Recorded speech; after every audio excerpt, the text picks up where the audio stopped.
मेरठ के सौरभ हत्याकांड की गूंज अभी तक देश भर में बनी हुई है।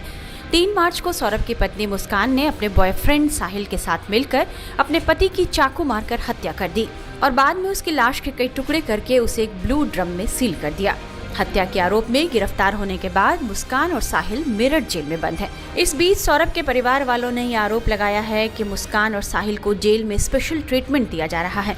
मीडिया रिपोर्ट्स के मुताबिक सौरभ के परिवार ने आरोप लगाया है कि जेल प्रशासन आपस में लगातार दोनों की बात करा रहा है। मीडिया रिपोर्ट्स में कहा जा रहा है कि सौरभ की मां रेणु ने सीएम पोर्टल पर जेल प्रशासन के खिलाफ शिकायत दर्ज कराई है। उनका कहना है कि जेल प्रशासन साहिल और मुस्कान की मदद कर रहा है और उनकी जानकारी में यह आया है कि पेशी के दौरान भी दोनों की बातचीत तक कराई गई। उन्होंने मुख्यमंत्री योगी आदित्यनाथ से मांग की है कि दोनों को अलग अलग जेलों में शिफ्ट कराया जाए ताकि जेल प्रशासन उनकी मदद नहीं कर सके। हालांकि जेल प्रशासन का कहना है कि मुस्कान और साहिल की अब तक एक बार भी आपस में बात नहीं कराई गई है, जबकि दोनों इसकी मिन्नतें करते रहे हैं। दोनों करीब 15 दिन से जेल में बंद हैं, लेकिन दोनों को कल वीडियो कॉन्फ्रेंसिंग के जरिए आमने सामने जरूर मिलाया गया, क्योंकि दोनों की ऑनलाइन कोर्ट में पेशी हुई थी। इस दौरान साहिल और मुस्कान ने एक दूसरे को देखा और साहिल को देखते ही मुस्कान भावुक हो गई। हालांकि दोनों की आपस में कोई बातचीत नहीं कराई गई। पेशी के बाद कोर्ट ने दोनों की न्यायिक हिरासत 14 दिन और बढ़ा दी है। कोर्ट ने अगली सुनवाई की तारीख 15 अप्रैल तय की है। पेशी खत्म होते ही मुस्कान को महिला बैरक और साहिल को पुरुष बैरक में वापस भेज दिया गया। पूरी कार्रवाई के बारे में ज्यादा जानकारी दे रहे हैं जेल सुपरिटेंडेंट वीरेश राज सिंह। देखिए, जैसे कि माननीय न्यायालय के निर्देश थे, दोनों की आज पेशी कराई गई और वीडियो कॉन्फ्रेंसिंग के द्वारा पेशी की गई थी। जिन बंदियों की चार्जशीट नहीं आती है उनकी 100% पेशी वीडियो कॉन्फ्रेंसिंग के माध्यम से होती है, तो इन दोनों की भी वीडियो कॉन्फ्रेंसिंग के माध्यम से कराई गई। कौन सी तारीख रखी सर? 14 दिन की न्यायिक। हाँ, आप सही कह रहे हैं। इनकी अब 15 तारीख को अगली तारीख माननीय न्यायालय द्वारा दी गई है। सर, 14 दिन बाद दोनों एक साथ एक ही कमरे में करने के लिए क्या एक दूसरे को देखा, कोई बात या लगातार बताया जा रहा था कि दोनों मिलना चाहते हैं? देखिए, बीसी का जो रूम है, एक बीसी का रूम है, उसमें बीसी हुई और एक केस से संबंधित जितने भी लोग होते हैं वो माननीय न्यायालय के समक्ष जो है साथ में उपस्थित होते हैं। तो ये दोनों भी माननीय न्यायालय के समक्ष साथ में उपस्थित हुए। क्योंकि लगभग जो है 100 से 125 के आसपास पेशियां डेली होती हैं, तो उतना समय नहीं मिलता। केवल एक दूसरे को देख करके भावुक हुए, बाकी सामान्य रूप से पेशी होकर वापस अपनी अपनी बैरकों में चले। कितनी देर रहे? मेरे ख्याल में 2 मिनट के आसपास बीसी हुई, उतनी देर साथ रहे। उसके महिलाओं का आना अलग से होता है और पुरुषों का आना अलग होता है, अपने अपने बैरकों में चले गए।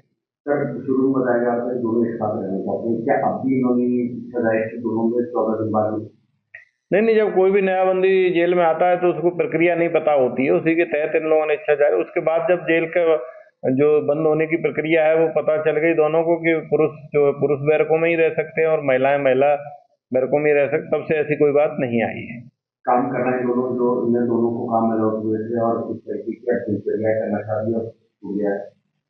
हाँ, विड्रॉल सिम्टम्स लगभग खत्म हो गए हैं और नशे की आदत, तो चूंकि यहाँ तो नशा किसी तरह का मिल ही नहीं सकता, इस वजह से लगभग नशे की जो विड्रॉल सिम्टम थे वो मेडिटेशन के माध्यम से, योग के माध्यम से, हमारे नशा मुक्ति केंद्र में और काउंसलिंग और दवाइयों, तीनों के माध्यम से जो है लगभग समाप्त हो गए हैं और अब इनकी सामान्य दिनचर्या जो है अन्य बंदियों की तरह और उत्तर प्रदेश जेल मैनुअल के अनुसार चल रही है।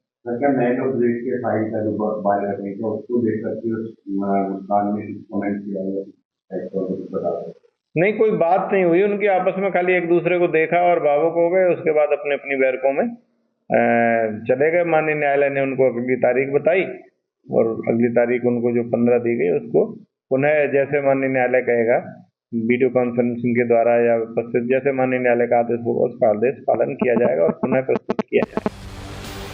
अब हम आपको सौरभ की बहन और मां से मिलवाते हैं, जिनसे घटना के खुलासे के बाद हमारे संवाददाता अनुज मिश्रा ने बात की थी। सौरभ की मां और बहन ने सौरभ, मुस्कान और साहिल को लेकर क्या कहा, आप यह पूरी बातचीत सुनिए। हमारे साथ मौजूद हैं सौरभ की मां और उनकी बहन, उनसे बात करते हैं। सबसे पहले आपसे जानना चाहेंगे, सौरभ से आपकी आखिरी बार मुलाकात कब हुई? वो तो भैया 3 तारीख को आया था यहाँ पर खाना लेने, बस उसके बाद नहीं आया। उसने कह दिया मैं बाहर जा रहा हूँ, अब उसने करा कि उसकी औरत ने करा, पता नहीं। 3 तारीख को जो वो खाना लेके गया था वो यहीं से लेके गया। ये बात भी सामने आई थी कि उसी खाने में बेहोशी की दवा मिलाई गई थी। अब ये तो उन्हें पता होगी, और वही खाना हमारे पूरे परिवार ने खाया।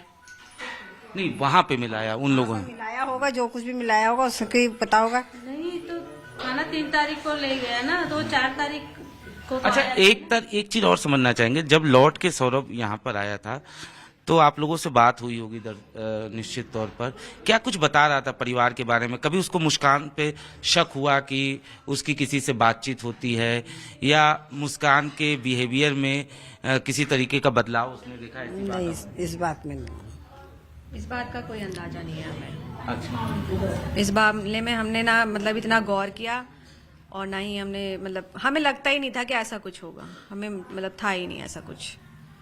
अच्छा, अगर बात किया जाए सौरभ की, तो निश्चित तौर पर प्रेम विवाह था।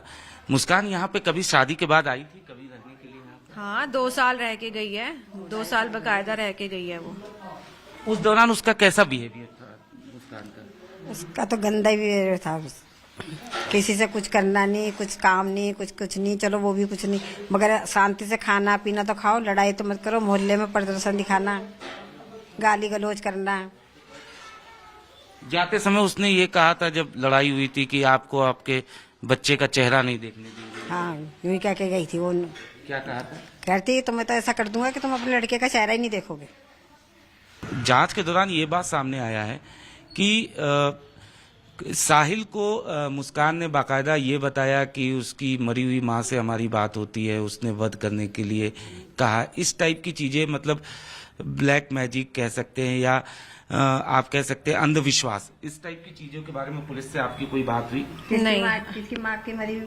साहिल की। साहिल की। मुस्कान जो है वो साहिल को ये कहती थी, ऐसा कुछ आप लोगों को पुलिस ने बताया कुछ? नहीं, हमारी ऐसी कोई बात ही नहीं। हमारी को पुलिस वाले टाइम पे तो कुछ ऐसी बात हुई नहीं है। हम तो बस यही चीज नहीं समझ पा रहे थे कि उसने मार कैसे दिया, बस यही बात थी। ऐसा मैजिक वैजिक के बारे में तो हमें कोई नहीं पता चला है। वो तो जब साहिल के घर का पूरा इन्वेस्टिगेशन हुआ है तब जाके सामने आया कि उसके घर में ये सारी चीजें मिली हैं। हमें तो पता भी नहीं कि कौन साहिल, कहाँ रहता है साहिल, हम नहीं जानते कुछ भी। आखिरी सवाल, आप माँ हैं, क्या चाहती हैं पुलिस से, कानून से, सरकार से? आप क्या चाहती हैं? भैया उनको तो फांसी होनी चाहिए, ऐसे को तो जिंदा रहना नहीं चाहिए। इंसानियत के नाम पे भी कलंक हूँ। हमारे से तो यही गुहार है, सरकार से, योगी जी से, मोदी जी से, सबसे यही गुहार है हमारी। सौरभ की हत्या के मामले में मेरठ पुलिस ने चार्जशीट लगभग तैयार की है, जो अगले सप्ताह कोर्ट में पेश की जा सकती है। पुलिस की केस डायरी में यह साफ हुआ है कि इस हत्याकांड की वजह कोई तंत्र क्रिया नहीं है, बल्कि साहिल और मुस्कान का प्रेम संबंधी है।